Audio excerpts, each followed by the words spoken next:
This episode of Beer with Nat is brought to you by me. Hey everyone, Nat here. I don't normally run ads on the podcast, but this season I've got my own shameless plug. I wrote a book. Available on March 19th in the UK and April 28th in the US, Beer, Taste the Evolution in 50 Styles is a taster's guide through the history of beer. To learn more and pre-order your copy, visit beerwithnat.com/book. Okay, time for the show.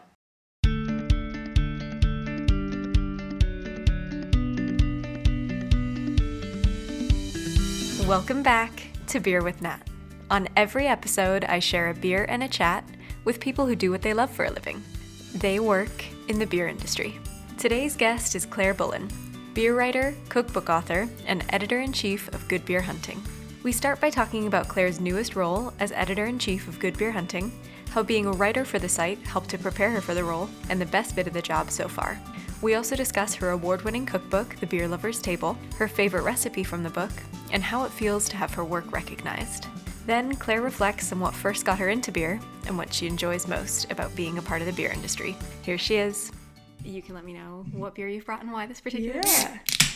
Okay. So this is a can of IPA from Tired Hands Brewery in Ardmore, Pennsylvania, and it's called Alien Church. So it is their oat IPA. It's not quite a flagship, but it's one of the ones you can usually pretty readily buy at their general store. And I was just in town. Nice pour. Thanks. Looks amazing. I was just in town visiting my parents for the holidays, and they live just 20 minutes away from Tired Hands. So it's become our kind of local family brewery. And I've never actually tried anything from Tired Hands, and I really wanted to, so this is quite exciting. Whenever you brought out the can, like, the artwork is amazing, and then I was a little bit confused as to who it was actually by, so I had to turn the can around a few times it's kind of to just find a the name series of the of brewery. skulls with, like, snakes kind of coming out of their Crawling out various the eyes orifices. Very intense. Pretty metal. And yeah, we've got like this beautiful looking hazy Yeah, that's oat gorgeous. IPA. That smells so good. I love that this can was just canned on January 3rd, 2020.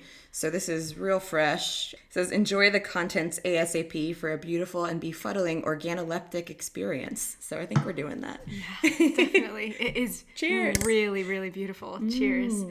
I love the flavors here. It's so soft. The mouthfeel is really beautiful. It's really fluffy. I know that's like very pillowy. a buzzword that's in at the moment. And then just all of those really nice, juicy, sort of like pineapple, peach. Yeah. Yeah, it's that nice mix of kind of tropicality, but also you have those stone fruit notes, a lot of peach and nectarine and maybe apricot. And still that intense sort of dry hop character as well that gives it that little extra.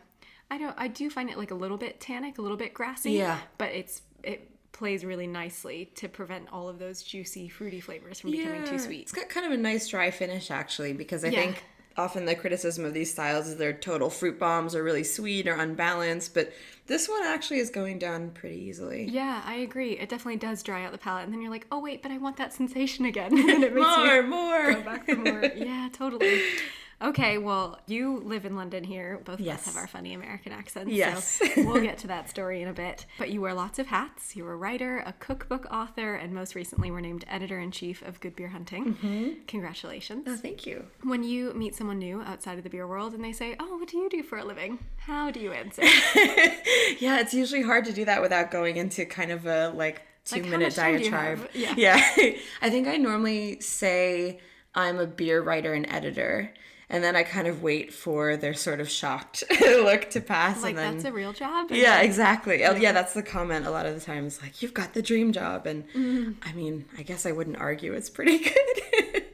But yeah, so I sort of start there. But as you say, that doesn't quite encompass everything. There's also the cookbook, did quite recently. And I do a bit of copywriting and other bits of writing on the side just to kind of fill out the whole working life. So yeah, it's just a mess, really. Big mix. Freelancers may be the best kind of, I don't know, blanket term. It almost builds in the expectation that your days are a bit different. Yes. Yeah. So do you have a typical day, or if you could describe what a day in the life might look like? Yeah, well, exactly. No 2 days are quite alike. If it's a very calm day, I'm probably working at home by myself for most of the day. I've got a nice little perch in my living room, sort of stay in pajamas until about noon most days. That classic kind of freelance dirtbag life. So it's better that I don't see people mostly during the day. Although I do love that freelance gives me the flexibility to, for instance, come out and record this episode with you in the middle of the afternoon. Yeah. Or, occasionally have meetings or go grab a pint with someone in the industry that you want to chat with or whatever. There's a lot of flexibility built in, which I really cherish. And you tend to work better late at night. Is that right? We've kind of talked about you being a bit of a night owl. So as a freelancer, you can work whatever hours you want to. I'm very nocturnal. I think my flatmates think something's wrong with me because I usually don't go to bed till 1:30 or 2 most nights and wake up around 9 or 10, which actually kind of works well because, as you said, I'm now the editor-in-chief at Good Beer Hunting. But not everyone, but most people who work for Good Beer Hunting are based in the U.S. and the headquarters are in Chicago, which is 6 hours behind. So I feel like I'm almost maintaining an American schedule, but in London. Yeah. It's very nonsensical. Yeah, no, that is quite smart. And you're like, I'm just keeping up with the rest of the team. Exactly. Yeah. Okay, so let's talk about GBH and your role there as editor-in-chief. So I think everyone in the beer world likely knows Good Beer Hunting. But for anyone outside of it or new to it, start with a brief description of the platform. And then let's talk about what you do now as editor-in-chief and then how you got started there as well. Great. Well, Good Beer Hunting is, I think it's fair to say, one of the most prominent beer websites out there. It started, a decade or so ago as Michael Kaiser, the founder's personal blog, and has since blossomed into this kind of multi-continent international platform for beer storytelling and beer journalism and beer breaking news. So it's a really exciting place to be working. And for someone like me who is obsessed with beer and who also comes from a kind of literary background or a writing and editing background, it sort of is the dream. You started there as a writer. Yes. And then have become editor-in-chief over time. So tell me a little bit about that journey. Yes. So my good friend Matt Curtis, who is, I think, probably one of the UK's top beer writers, he brought me on when he used to work as the UK editor at Good Beer Hunting before leaving to start his own publication called Pellicle Magazine. But when he was there, he brought on a small team of UK writers. So I was one of them. Johnny Garrett was one of them, who is still with the site today. There was a small group of people, but we started, just as contributing writers. The first piece I filed was that profile of the Colonel Brewery, which I think had quite a lot of good feedback, and that was how I first kind of, felt around the site and figured out how things worked in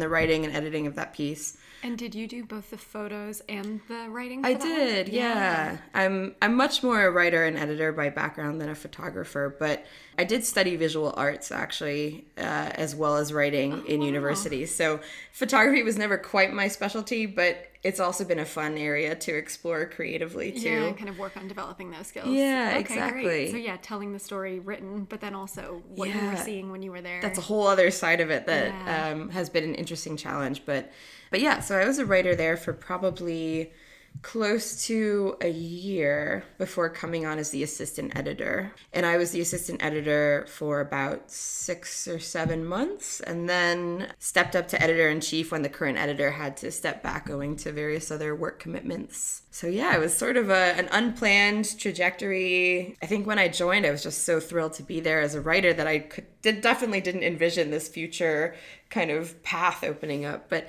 it has all happened very organically and serendipitously. Yeah. And I'm really grateful to have been there at the right time, I think, for all that to fall into place. Yeah, definitely. It seems like a very natural progression, but also quite a quick progression. Yes, yeah. And what are the differences then? Of course, being a writer, you're working sort of on your own, telling a story and probably working with the editor to make it fit for the site, that sort of thing. So as an editor, then what are you looking for to make sure it fits Good Beer Hunting storytelling approach? And do you have to think about, are we covering this aspect of the industry enough? Or how do you figure out who to commission and what topics to cover? Yeah, I think those are two different levels of the job. So one is working really closely with writers on the actual copy that they submit and kind of going back and forth and doing different rounds of edits to make sure the story is in line with our style guide, in line with our tone. We have a really extensive style guide, so a lot of it is making sure we're following all the rules. So for instance, in most of our long form features, we want quotes from at least 3 individuals, preferably 5. And if it's a brewery profile, say,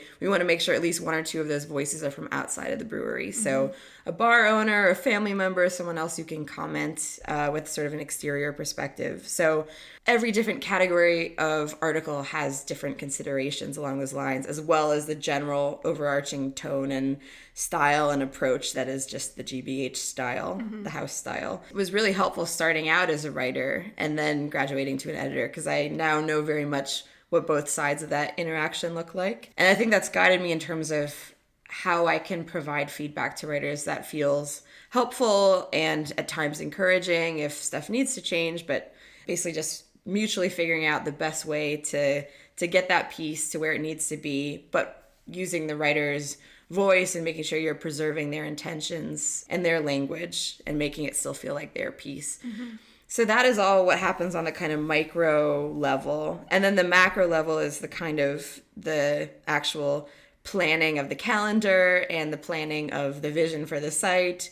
And that is a much bigger job, obviously, and also isn't just something I do in isolation. I also work quite closely with Michael, the founder of the site still, and our news editor, Brian Roth. He's editor of our Sightlines section of the site, as well as Ashley Rodriguez, who's our producer. So we will often have various kind of planning meetings where we calendar a few months ahead and make sure that we've included a good balance of different story categories, that things are up to date, that if there are any big stories in the industry that we think we should cover, that we're proactively commissioning those, all while continuing to try to bring in new voices and push the boundaries of what we publish. So it's a lot going on. It's a lot going on. It's a lot of like cognitive real estate between those two objectives. And then also just trying to figure in other parts of my working life. So the biggest challenge of the past year has probably been just figuring out how this giant jigsaw puzzle fits together.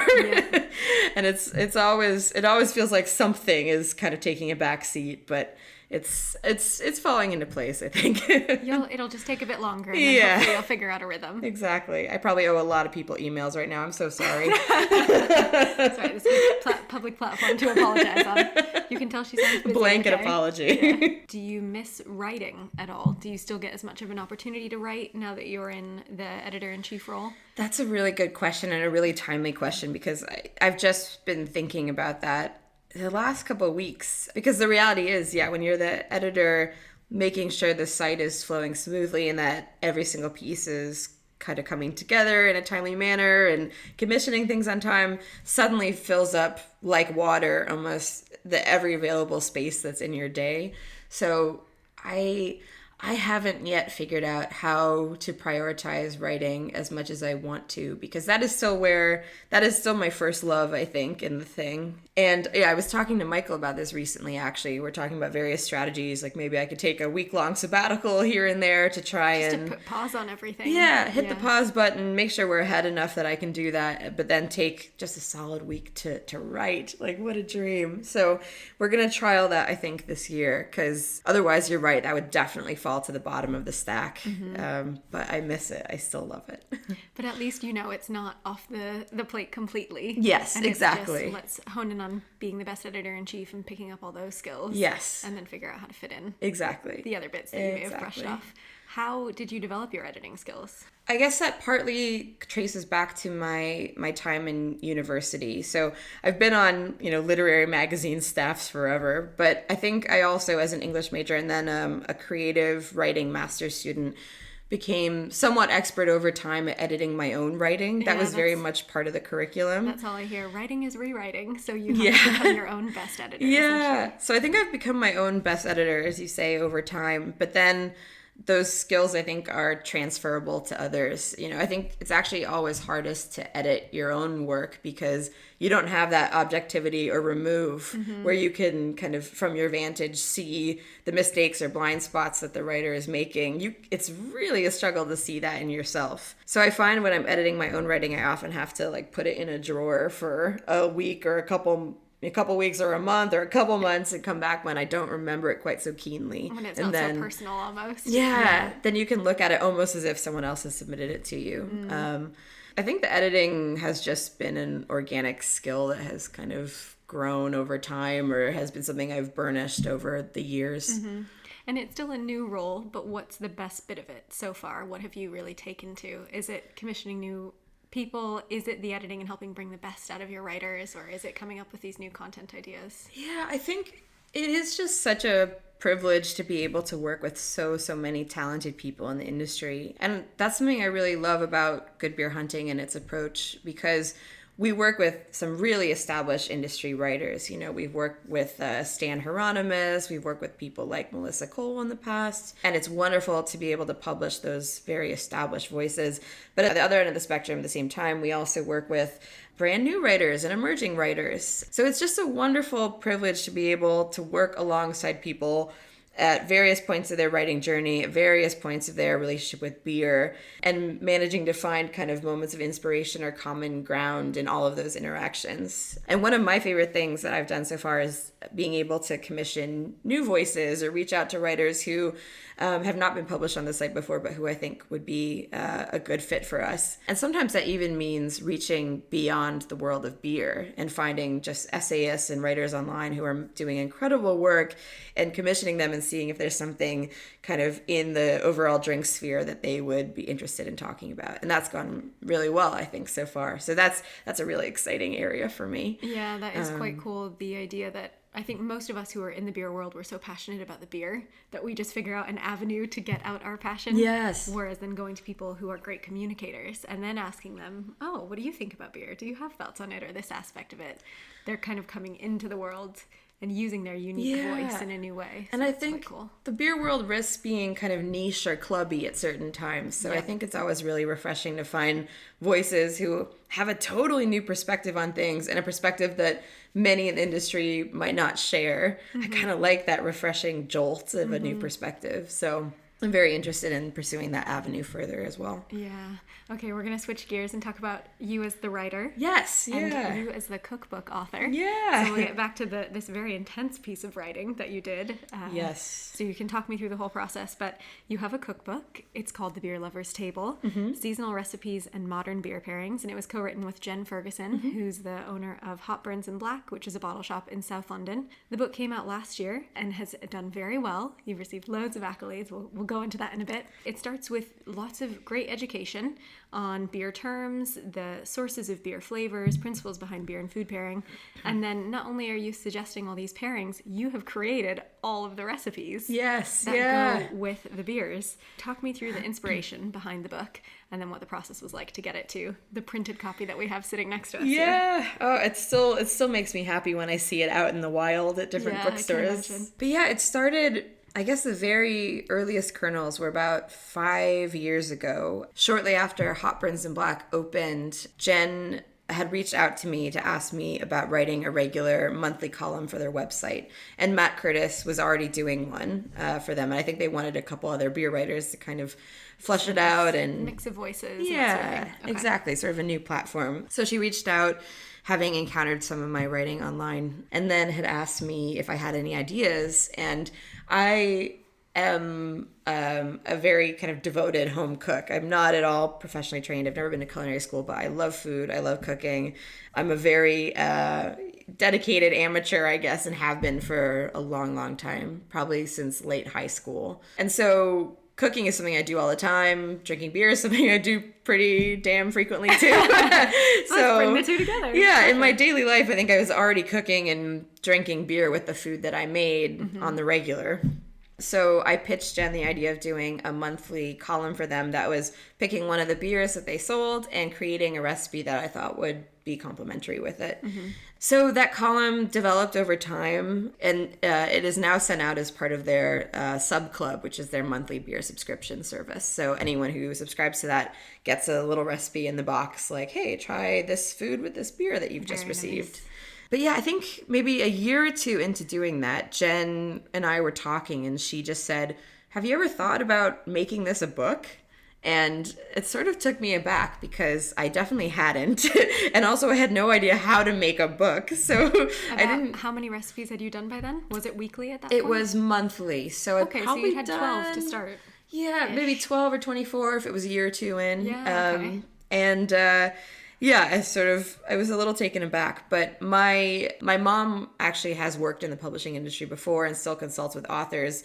So I sent her an email like, how do I write a book? And she said, okay, well, first, here are some resources about how to write a proposal. Mm-hmm. And if you're writing fiction or a novel, you basically have to write the whole thing before you start querying agents and querying publishers. But the opposite is true for nonfiction. So you basically just have to put together a very extensive proposal and then sell the idea before you start writing the book. Mm-hmm. So our proposal had research on competing works, author bios, research on the target demographic, a sample list of recipes, example copy, example photos, a synopsis, like just all kinds of detail that we took a few months to put together. And then actually one of my close friends in London at the time was going through sort of a similar process in that she had just written a novel and was querying agents, and that eventually was published, which was great to see. But she gave me a lot of advice about what a query letter should look like and how you reach out to agents if you're kind of just cold calling them, as it were.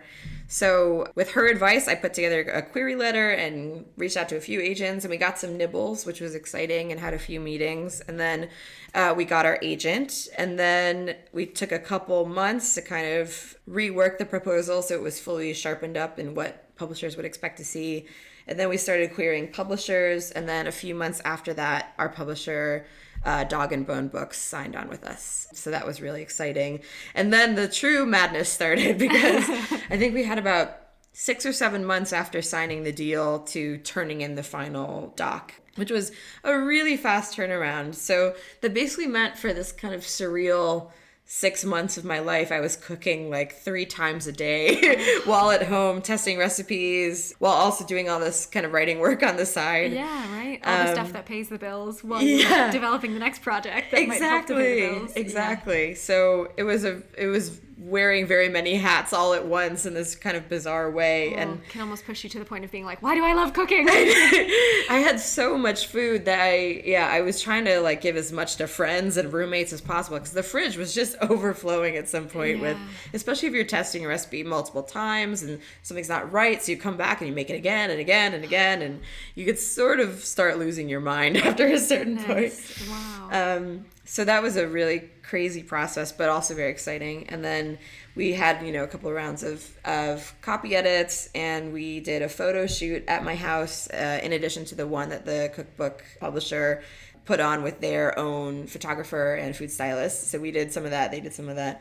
And then it was all put together and came out in March 2019. Wow. So not quite a year ago, but almost. What a long process. Woo! Yeah, I'm sure you know with your book as well that it's just crazy. And it's a strange feeling as well, this kind of knowing that you're working on a big exciting project that's taking up loads of your time, but no one else is going to see it in months or years. Yeah. And you're like, I promise I'm working really hard. I can imagine all of your flatmates were like, what? She's cooking again? Why is she back in the kitchen? It was really exciting when the Amazon pre-order finally went live, because I was like, see, it's real. I've been doing this thing. It's a thing. So what is your favorite recipe and pairing out of the book? Oh, man. I know, I'm sure that's like picking a child. So yeah, it's maybe tough. You could pick a couple favorites. Yeah, okay. Well, it feels sort of like cheating because it's the cover one, but I actually was really happy with the way that turned out. So I argue that IPAs, especially kind of modern hazy and New England style IPAs, are really, really difficult to pair with because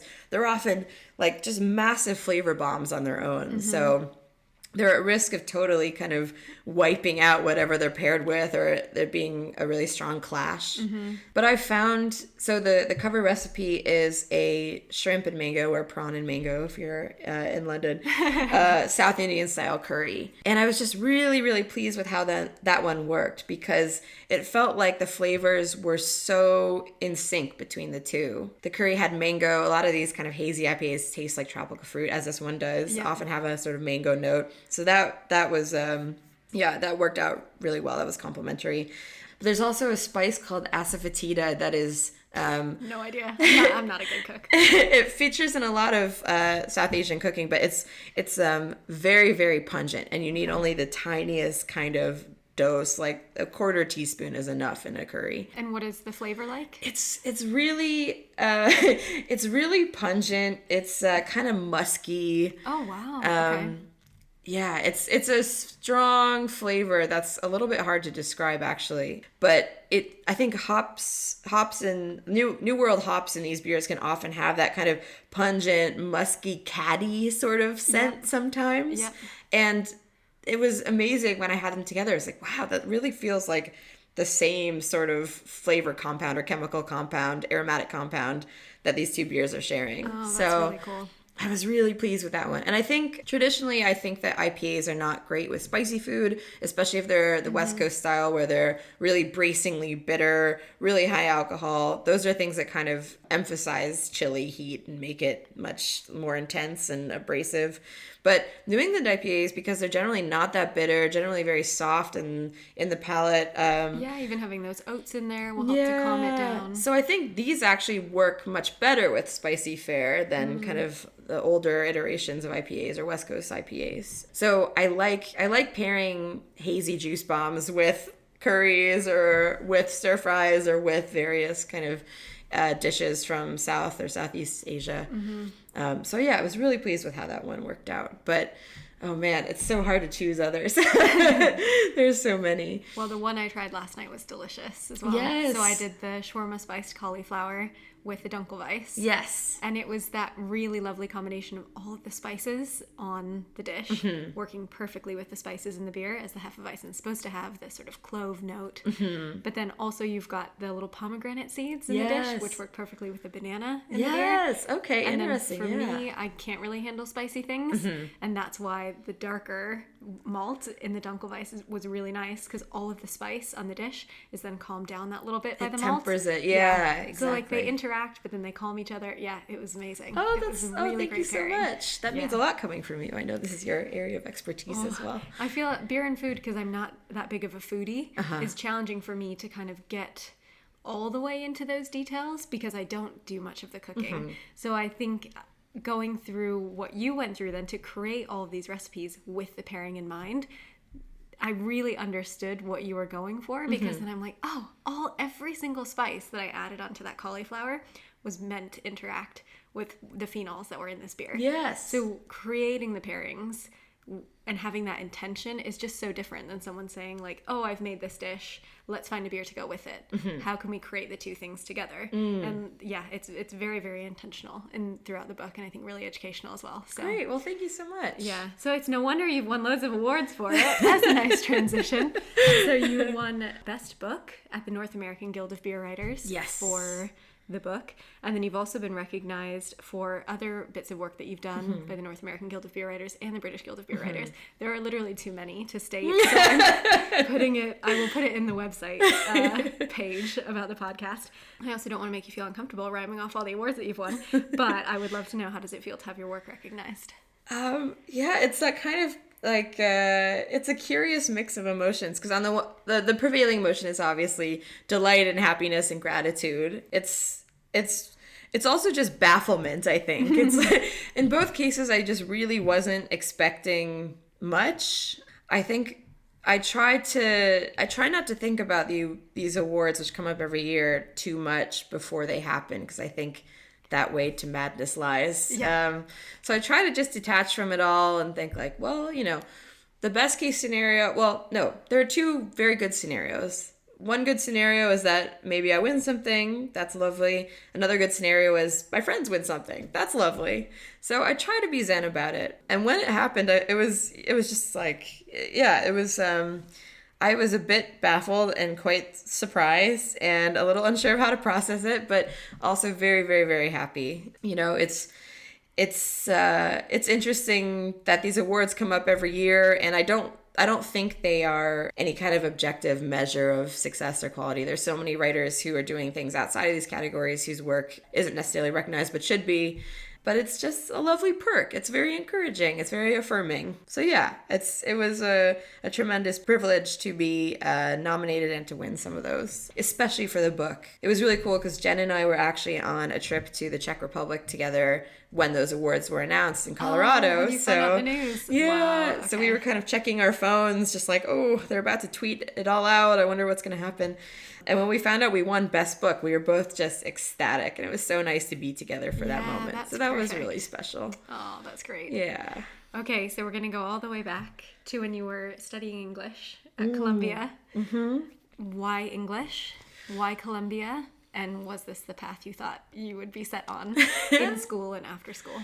Oh boy, yeah. I guess I'd always been, one of my strongest subjects always was writing and English and literature. From when I was a little kid, I would write short stories, and yeah, it was just what I was best at in school. You know, I was never going to be a mathematician or something. And why Columbia? I think I went to high school in the Philadelphia suburbs, and I am very much not a person who likes the suburbs. And I was always, as a kind of bratty 16-year-old, trying to get away and go to the big city. And so the prospect of going to New York City for college was very, very exciting. And it's only 2 and a bit hours from where I live, so it's not actually that far. But New York was kind of the goal before any individual school was the goal. Yeah. So I think, you know, I applied to Columbia as kind of the reach school. I applied to NYU. I think I'd started an application for Sarah Lawrence, which isn't quite in the city, but close enough. Yeah. But yeah, I applied early decision to Columbia, and so I found out pretty early on that I got in. So that's exciting. was So like, that okay, box is cool. ticked. I'm going to New York. There we are. I'm going to New York. So I studied English there. I also had been an art student kind of in high school, sort of an art. It wasn't quite a major, but we had a studio art program and an art history program. So I was able to do both of those as a high schooler. And so I was an English major and a visual arts minor. Okay. And that just felt like where my interests lie, and nothing. Luckily, my parents weren't the kind of parents who insisted that I try to be a doctor or a lawyer or something after graduating. So they were kind of laissez-faire enough for me to be happy. You figure it out. Yeah, exactly. And what did you think you were going to do? Go into the arts world, perhaps? Or? I think, when I was graduating, I think what I really wanted to do was to work in publishing, either get a job at a book publisher or at a magazine, you know. You dream about the New Yorker or something like that. Sort of glamorous titles to work at. Yeah. So I think those were the fantasies, but I had the misfortune of graduating in 2011 when the recession was really kind of sort of at its strongest, or the effects were really being felt. So I just remember for new graduates, there were so few media jobs going and publishing jobs going, and they're all tremendously competitive, and the starting salaries were all so low. So I didn't get into it right away. I had to do a sort of weird roundabout channel in. You know, I did work at a food website for a little while, but as an audience development manager rather than anything editorial, and I didn't really like that side of things. And then I worked at a digital marketing agency for a while. So writing was something I was still wanting to do, but at that point it was sort of sidelined. It wasn't going to pay the bills. It wasn't going to pay the bills, and the jobs just weren't there, or I wasn't lucky enough to get them. So I had a tiny little baby beer blog that I was doing at the time, which has long been defunct, but it was a good outlet when I was living in New York. And then I decided to move to London at the end of 2012 is when I left New York. I am actually half English, which you would not know from my accent, but my dad is English, so I was lucky enough to have dual citizenship and kind of 2 passports from birth, effectively. So yeah, New York I was kind of ready to be somewhere else for a while. I wasn't finding the work I wanted. I was ready for a change. And coincidentally, my best friend was moving to London to be with her British boyfriend, now husband. And I just saw her kind of preparing to do that. And I thought, you know, I could do that too. So I figured, you know, I'd tag along and be the third wheel for a while. Maybe stay for a year, you know, just as a break. And then, and where are we now? 8 years? Year 7. Yeah. 7 years later, it's kind of stuck. Yeah. So yeah, it worked out. And then now there's the strangeness of living in London, but having gone full circle and now working for an American publication that's about beer. So it's really strange that I feel like I've had to move across an ocean for that to happen, but in this roundabout way, it's come together. And where did that love of beer come from initially? So you had that baby beer blog, you said, back in New York. And I was a beer geek in New York then as well. And it was like everything was at our fingertips and it was amazing to be in New York. Exciting. Sort of the early 2010s and Exactly. So I think, as I mentioned, my dad is English, but I think the drinking age in the U.S. is 21 across the board, which is very strict. My dad, being English, thought that was absolute nonsense. I've been to the pub since I was 14. So, sorry, Dad, that's a terrible impression. But I think he started giving me and my brother just very small sips of beer and wine at dinner from when we were teenagers, just to kind of introduce us and demystify it and not make it such a forbidden fruit. So that by the time we did go to college, we wouldn't be, falling over drunk all the time at parties, so excited just to have booze. It before. We'd be able to handle ourselves a bit. So through his introduction and influence, he was always a beer guy. I started tasting stuff and getting interested. I think he had Leffe Blonde on hand a lot, so I would drink that. And then he had Schneider Aventinus was one of his favorite beers. But that's quite a malty, rich. It's intense, but it's also, I think, quite accessible to new beer drinkers because it is kind of sweet and appealing. It's quite boozy, though. It is boozy. You have to be careful. So I think I started out drinking that and drinking a lot of kind of milk stouts or, chocolate stouts, things that were a bit more accessible. And then I remember my very first IPA that I enjoyed was one I kind of opened by accident when I was digging around the fridge. And I only realized after I'd opened it that it was the wrong bottle of beer. But it was an Ithaca Flower Power IPA, which is still one of my dad's favorites. But I remember I opened it and I was like, oh, I don't want to drink this, but I can't just pour it down the drain. That's so wasteful. Ugh, I guess I'll try it.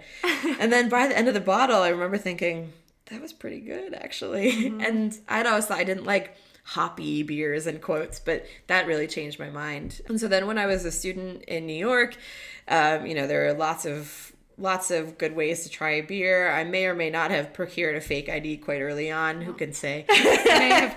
But I was able to go to some of the beer bars that were opening across New York and visit some breweries. And then shortly after graduation, for about a year, I worked as a beer walking tour guide in Brooklyn, just as a weekend side hustle. But it was really fun, actually. It was a great company. You'd spend 4 or 5 hours on a Saturday going to Brooklyn Brewery, exploring kind of historical brewing locations in Williamsburg and Bushwick, visiting local bars and dive bars. And that was a great introduction. I had to learn a lot of technical information to do that job. So the training period was really helpful too. Yeah, and then doing so much storytelling as well. Exactly. That's a really good point, actually. So that was probably a lot of the origin probably goes back to that moment. And then when you came to London, was there any sort of real interest in pursuing beer as a career then, or it was I need a change and then you went on to get your master's here? Was beer just a hobby in the background? Did you think it could be a career? I think it was just a hobby in the background for a while. By that point, beer was something I enjoyed and sought out and was kind of geeky about in this still sort of amateur way.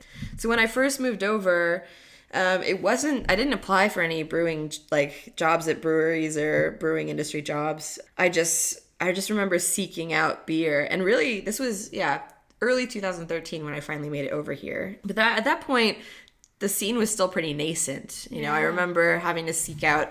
There were just a couple bottle shops around that had kind of interesting craft stuff and American imports, or exports, I mean. And there were just a couple breweries. I think, the Colonel had started up by then. And there were a couple festivals that were just starting. Yeah, I think my first year, 1 or 2 beer festivals were just kicking off that are now recurring. Craft Beer Rising, I think, was one of them. So I just started exploring the scene, but it was much smaller and younger than the scene was in New York. So it felt like just by being an interested, present person, suddenly you were in the middle of it. Yep. And you were able to meet fellow beer writers or brewers or people at all different sides of the industry or just fans or anyone. So a lot of my friends today still are friends that I just met along the way going to these various events. And, I did a little bit of blogging when I first got here as well, which is how I first connected with Matt. And yeah, just these sort of early accidental forays ended up being really momentous and kind of carving out this space for me and introducing me to this wonderful community of people. So it felt like just kind of a right place, right time, accidental thing.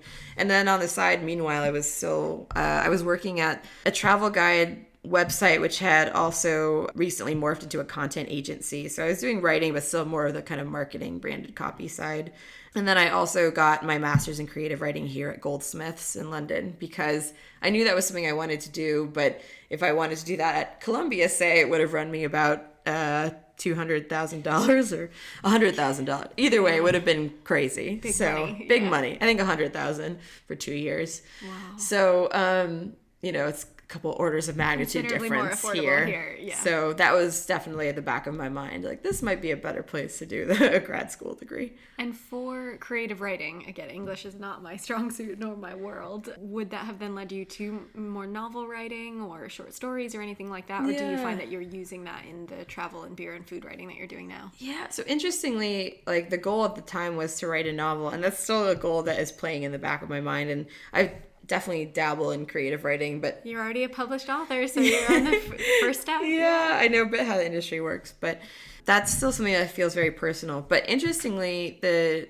full name of the degree was creative and life writing. Okay. So we had to do classes on fiction, and we did classes on poetry, but we also did classes on life writing, which is, could be memoir, just any form of narrative nonfiction, really. So that ended up sort of accidentally being maybe one of the most helpful aspects of the course, because that is the writing I now do most in my day-to-day life. And that course was very helpful in terms of just, I think my writing matured a lot at that time, thanks to that really intensive, ultra focused approach. And I think my editing skills also sharpened then, both because of just having to edit my own work over and over, but also because we would have those weekly kind of crits where we'd all sit around a table and provide feedback to whoever had submitted their work that week. So that was a useful training session almost. So yeah, I didn't really, even when I was doing that degree, I didn't think this would be the end result of it, but it definitely has informed that whole experience, and I think made me a much stronger writer and editor than I would have been otherwise. Yeah, it just seems like such a beautiful natural progression of taking your interests and your skills and figuring out the right way to marry them together. Definitely. It all feels, looking backwards, it all feels like clumsy steps or happenstance, but somehow it feels like it's kind of cohered into something coherent, I guess, in the last year. Yeah. All right, so I think that's perfect time for my last question, which is, what do you enjoy most about being a part of the beer industry? Oh man, that's a really good question. I think I love being surrounded by enthusiasts. I feel deeply energized being around people who are passionate and curious and are traveling to pursue their interests, or who are always seeking out new things and new experiences. I like that kind of geekery when it manifests in this kind of positive spirit of sharing. And I feel like there's so much curiosity and so much creativity and so much openness and desire to share and kind of hospitality in the industry. That's something I really, really cherish. And I think it's such a cliche, but I think the industry is filled with just so many good people. Not obviously 100% across the board, but it feels like versus other industries, the percentage of lovely, engaged, interesting, creative people feels really, really high. And it's not just in beer. A lot of beer people who I know are also maybe, poets on the side or musicians, or they all have kind of interesting side gigs and hustles that inform their work and their perspective. So it kind of feels like just stumbling upon a community of people who are just really driven and engaged and creative and stimulating to be around. So it's funny that beer is kind of the center of that orbit, or where everything sort of revolves around, because it's not all about beer, but beer seems to be the common link that brings all of that together. So what a wonderful privilege to be in a space like that. That's so lovely. Oh, I've got such a big smile on my face. That's awesome. Thank you very much for your time. Thank you, Natalia. I really appreciate it. Well, it's no wonder Claire's won some awards with a poetic description like that. Thanks again for your time, Claire. If you like the sound of Claire's book, keep an eye on my social media this week, @BeerWithNat, for your chance to win a signed copy. Then come on back next week to hear from Joe Dring, Senior PR Manager for Heineken UK. Chat soon.